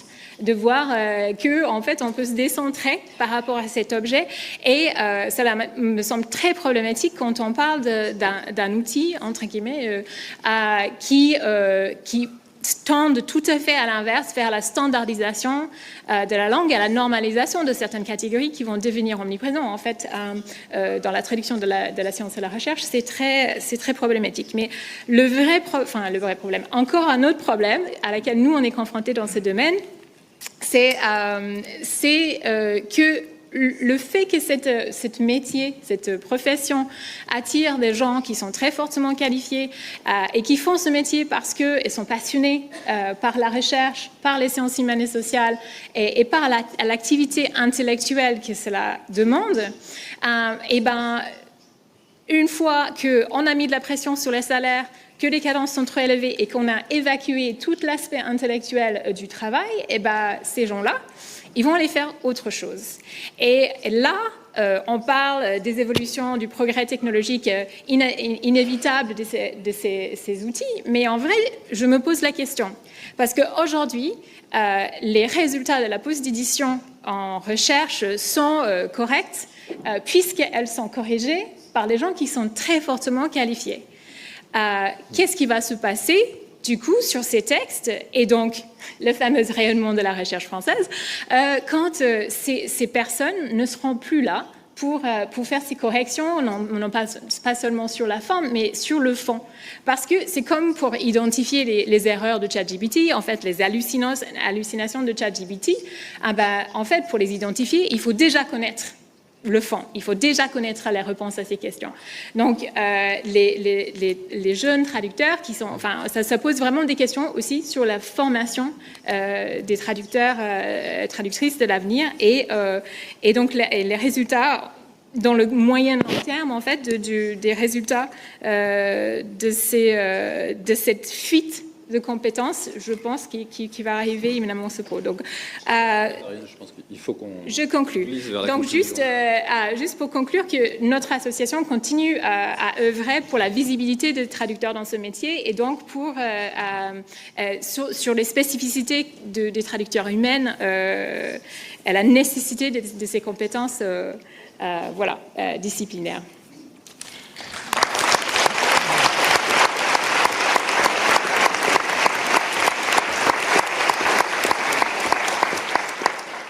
Merci beaucoup, Catherine. Je retiens un chiffre de votre sondage. 1/3 des enquêtés disent vouloir changer de métier. Voilà, juste ce chiffre-là qui est quand même très spectaculaire. On va terminer notre tour de table avec nos 2 dernières interventions avec Monica. Monica, vous êtes membre du conseil d'administration du European Writers' Council, du conseil consultatif de syndicats EV et de l'Authors' Rights Network. Vous êtes militante du droit d'auteur, experte de l'IA générative dans le domaine littéraire. Vous avez été récompensée en 2018 comme l'une des voix les plus fortes de la littérature contemporaine et vous avez publié 7 romans depuis 2016, le dernier étant paru en 2023 chez Heine Verlag. Alors on vous écoute de manière peut-être un peu plus synthétique, effectivement, pour qu'on puisse faire aussi réagir notre dernier intervenant. Thank you very much. Merci. Je remercie le CATL de nous avoir invités pour faire part de notre perspective depuis le WC. Alors, les mots, c'est ce qui forge la réalité. Point d'interrogation, c'est la question. Oui, je suis écrivain et tout écrivain et même tout traducteur a pour objectif de vendre le plus de livres possible, plus que la Bible. Alors, les mots de la livre ont forgé les habitudes, les cultures, la pensée, les faits, les perceptions. Et cela permet la diversité et cela permet également d'avoir des idées un peu bigarrées. Alors, le récit de la Bible a forgé notre monde. Ensuite, ça a été les romans. Ensuite, le conte du capitalisme triomphant. Et maintenant, l'intelligence artificielle qui peut reproduire tout ce que l'on à vitesse grand V plus rapidement que nous ce que nous pouvons faire, mais souvent c'est pas pour le meilleur résultat, et c'est très menaçant pour le secteur de la création. Un autre problème, c'est que les mots créés par les écrivains sont utilisés à leur insu. En fait, on leur vole leurs œuvres sans les payer, et c'est ceux qui volent ces œuvres créées, qu'elles soient écrites ou traduites, et c'est ces voleurs qui en profitent. Et ensuite, puisque c'est un vol commis par une machine, personne n'est responsable de ce forfait. Mais nous sommes responsables tous autant que nous sommes, parce que nous utilisons ces machines sans y réfléchir et finalement, nous aurons le prix fort à payer. L'histoire nous a déjà montré ce qu'il en était lorsque l'on faisait quelque chose sans y réfléchir. Alors, le WC, European Writers' Council, défend la position de la littérature et nos droits en tant qu'écrivains, mais également en tant que traducteurs. Nous sommes présents auprès du Parlement pour faire pression, pour coopérer avec d'autres organisations qui défendent la culture. Nous nous battons pour une juste rémunération. Donc, tels que les grands principes du CEACL et également quelques suggestions pour tout ce qui a trait à la réglementation autour de l'intelligence artificielle et j'espère que nous pourrons avoir encore un peu plus d'influence. Nous avons publié récemment un kit pour la manière dont on peut à bon escient utiliser l'intelligence artificielle, un kit. Et tout cela, vous pourrez le trouver sur notre site Internet. Donc tout cela, vous pouvez le lire de vous-même. Je n'ai pas besoin de vous en faire la lecture. Alors pourquoi tout cela? Pour montrer comment on peut améliorer les choses. L'intelligence artificielle peut être une aide, effectivement, si on la réglemente, si on l'utilise de manière réfléchie en tant qu'outil, sans être nous-mêmes nous laisser abuser par l'intelligence artificielle. On peut peut-être mieux prendre conscience de ce que l'on veut placer comme terme dans le monde, comme idée dans le monde en tant qu'auteur. Mais l'intelligence artificielle, c'est un outil, elle ne pose pas de questions, elle n'a pas d'empathie ni de sympathie, il n'y a aucune motivation pour faire preuve d'empathie par une machine. La motivation, c'est l'apanage de l'être humain. Donc nous sommes responsables de ce qui adviendra. Alors, si c'est le cas, il faut poser la question, quelle est la motivation de l'humanité à faire avancer l'intelligence artificielle, utiliser nos compétences en tant qu'être humain, cela veut dire se former, s'améliorer, la perfectibilité en fait, utiliser notre cerveau. It's not mindlessly using. Mais ce n'est pas ça ne revient pas à utiliser son cerveau, ce n'est pas utiliser l'intelligence artificielle simplement parce qu'elle est moins chère. La perspective humaine, la compréhension de ce qui est véritablement humain ne peut être garantie que par la plume d'un écrivain, par l'esprit d'un écrivain, cette capacité de lire entre les lignes, de saisir le contexte. C'est ce qui est primordial. L'esprit de l'homme, la gentillesse, le fait d'avoir du cœur pour survivre, pour interpréter notre récit en tant qu'humain. Et nous pouvons, avec tout cela, forger notre monde pour faire un monde meilleur. Et ça, la machine ne peut pas le faire. Et d'ailleurs, il ne s'agit pas de se poser la question de savoir ce que peut faire la machine, mais ce que nous devrions faire. Bien sûr, on peut utiliser les mots pour blesser, on peut utiliser l'intelligence artificielle pour traduire ou pour écrire. Mais où voulons-nous aller sur cette lancée? Quelle sera notre évolution en fin de compte? Si chacune de nos décisions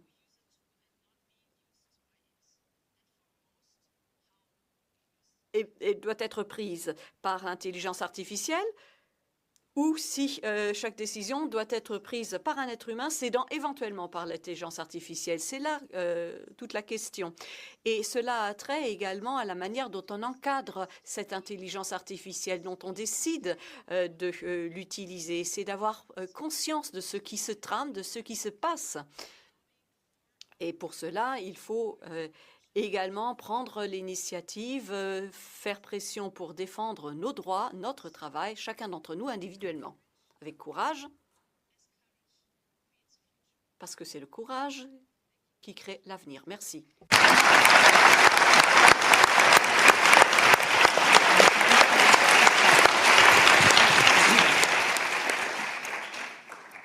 Et on va terminer avec Jesper. Alors Jesper, quand nous avons échangé au sujet de ces rencontres, vous m'avez dit, moi je ne veux pas faire de présentation, je veux réagir. Et ça tombe bien, vous allez nous donner votre réaction à tout ce qui a été dit. Alors je rappelle quand même que vous travaillez dans l'édition depuis 25 ans et qu'au fil des années, vous avez touché à presque tous les domaines de ce secteur, depuis l'édition jeunesse jusqu'au beau livre, en passant par le livre de poche, le livre audio et la fiction généraliste. La plupart du temps, vous vous êtes concentré sur l'édition dans votre pays d'origine, qui est la Suède. Mais depuis cette année, vous avez commencé à collaborer avec tous les éditeurs bonniers de Scandinavie en tant que directeur du développement commercial. Et ce poste vous a permis de constater l'existence de points de convergence, mais aussi de différences entre les pays du Nord. Alors, comment réagissez-vous à tout ce qui a été dit avec ce regard de l'éditeur? On l'a dit, c'est toute la chaîne du livre qui est représentée aujourd'hui.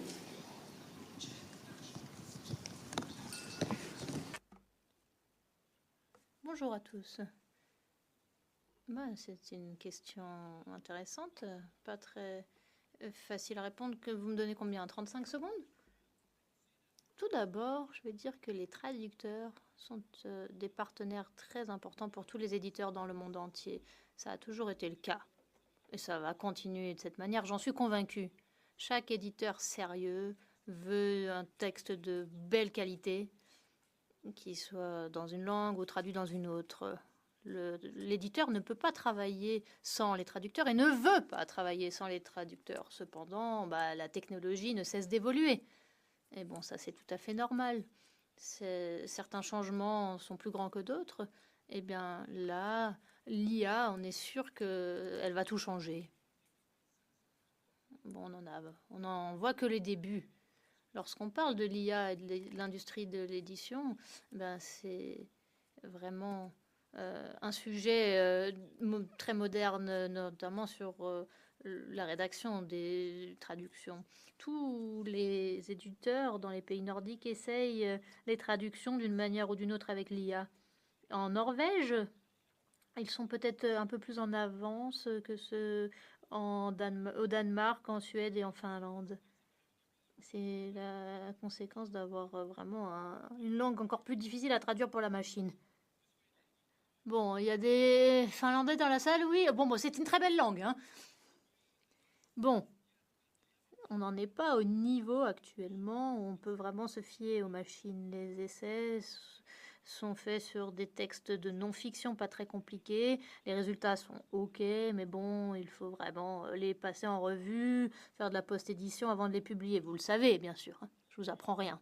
Pour les textes littéraires, bon, les résultats sont loin d'être convaincants.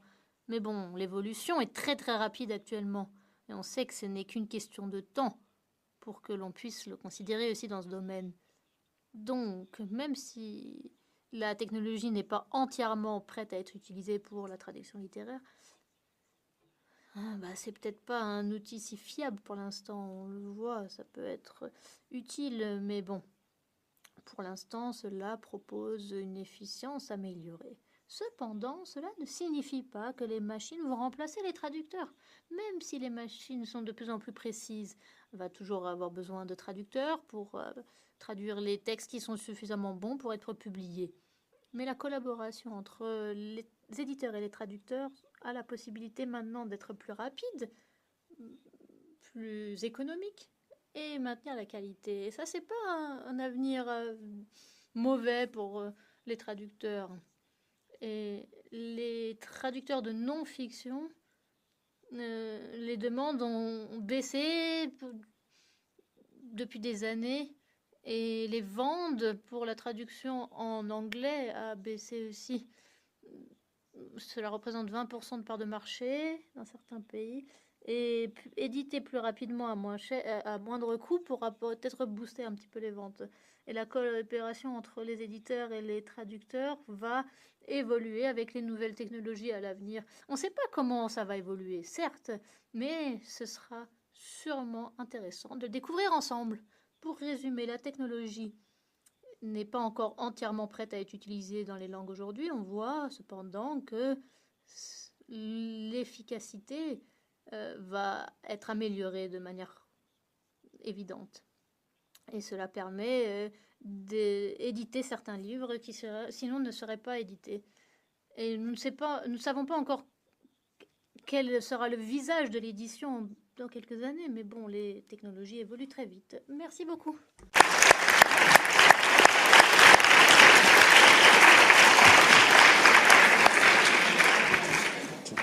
Merci beaucoup. Alors, vous l'avez vu, on a vraiment touché toute la chaîne du livre, mais est-ce qu'on a vraiment répondu à cette question centrale quand même? Revenons quand même au sujet tel qu'il est, c'est-à-dire bon outil ou faux ami. Alors peut-être, je ne sais pas qui veut se lancer un petit peu. En quelques minutes, il nous reste très très peu de temps, hein, vraiment, mais voilà. Mais c'était aussi l'idée que vous ayez chacune et chacun un petit peu de temps pour exposer vos points de vue. Mais je sens que vous, voilà. Et voilà.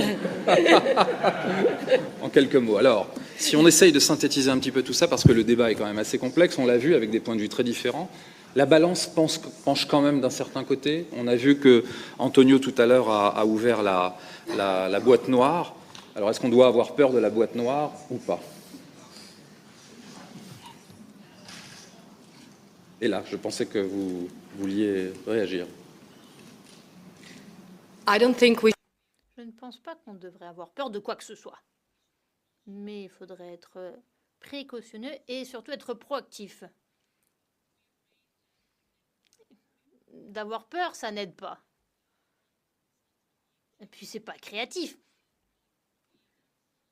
Cependant, il faut absolument que nous continuions à travailler sur tout ce que je vous expliquais tout à l'heure, la protection des droits d'auteur, travailler avec les éditeurs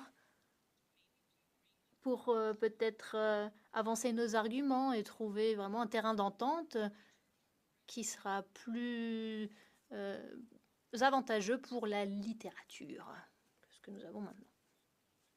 Une question à poser à James Hadley, puisque vous êtes universitaire, vous avez des étudiants dans votre master philosophie, des étudiants en traduction littéraire. Moi, je me pose la question en tant qu'enseignant aussi, quand je vois mes étudiants, je me dis, mais quel est leur avenir professionnel? Qu'est-ce que vous répondez pour se tourner vers l'avenir à vos étudiants qui se posent des questions? On a vu les chiffres, le sondage, 1/3 des enquêtés qui nous disent « je veux changer de métier ». Est-ce que vous dites à vos étudiants « attention, ce sera difficile, il faudra s'accrocher ». Qu'est-ce que vous leur répondez? It's a good question. C'est une très bonne question. Donc, pour toute ma période en tant qu'enseignant à l'université, ça n'a jamais été facile d'enseigner, car la traduction, c'est vraiment une situation difficile pour les nouveaux traducteurs. On voit dans d'autres domaines aussi des éditeurs qui refusent de signer des nouveaux traducteurs littéraires sur la base qu'ils n'ont pas d'expérience. Donc, ce serait pas éthique du tout de ma part de dire que ce sera vraiment un terrain pavé de succès, très simple. Cependant, il faut qu'ils développent leurs compétences. Et ce développement de compétences n'est pas transférable à autre chose. La formation dans la traduction, c'est utile. Mais bon, je n'ai pas non plus de vision pessimiste de l'avenir en ce qui concerne l'utilisation des technologies et de la traduction. Nous existons de la manière dont nous la connaissons. Donc la traduction littéraire actuelle existe presque de la même manière qu'elle existait il y a 100 ans. Il n'y a pas beaucoup d'industries qui fonctionnent comme ça, donc je ne pense pas que le changement est forcément mauvais. C'est la manière dont nous l'utilisons qui est importante. D'autres secteurs de la chaîne du livre qui sont touchés, impactés assez fortement par l'intelligence artificielle. Il a été cité à plusieurs reprises, c'est le secteur du livre audio. Aujourd'hui, les éditeurs de livres audio, les acteurs du monde du livre audio, les comédiens, toute cette industrie de la voix, en fait, aujourd'hui est confrontée à l'intelligence artificielle de manière extrêmement directe. Est-ce qu'il n'y a pas des bonnes pratiques, des passerelles, des réflexions communes à établir dans un secteur qui est très fortement menacé, puisque je pense que dans le domaine du livre audio aujourd'hui, on a des craintes sans doute extrêmement légitimes, et on a une volonté en tout cas de créer des solidarités. Alors ça aussi, est-ce que c'est une piste pour envisager des solidarités là aussi au niveau de la traduction littéraire? Je ne sais pas qui veut dire un petit mot final autour du livre audio et de la voix, en fait. Vous l'avez évoqué, peut-être, oui, un petit peu dans votre présentation. Oui, pour les livres audio qui sont générés en principe, on peut dire que le logiciel est à disposition de tous, pas uniquement aux éditeurs. Donc, pourquoi se compliquer la vie? En fin de compte, il faudrait qu'il y ait une valeur ajoutée derrière, et celle-ci doit être apportée par les êtres humains.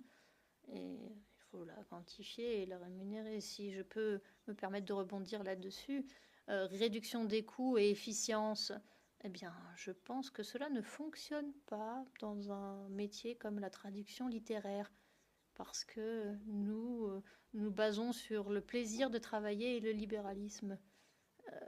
Parce que pour la post-édition, il n'y a plus de plaisir à travailler. Alors, nous perdons tout le bonus et toute notre raison d'être dans ce métier. Donc, pour le dire vraiment de manière très crue, le travail de merde, on peut le faire ailleurs. Hein. On peut perdre notre temps ailleurs aussi.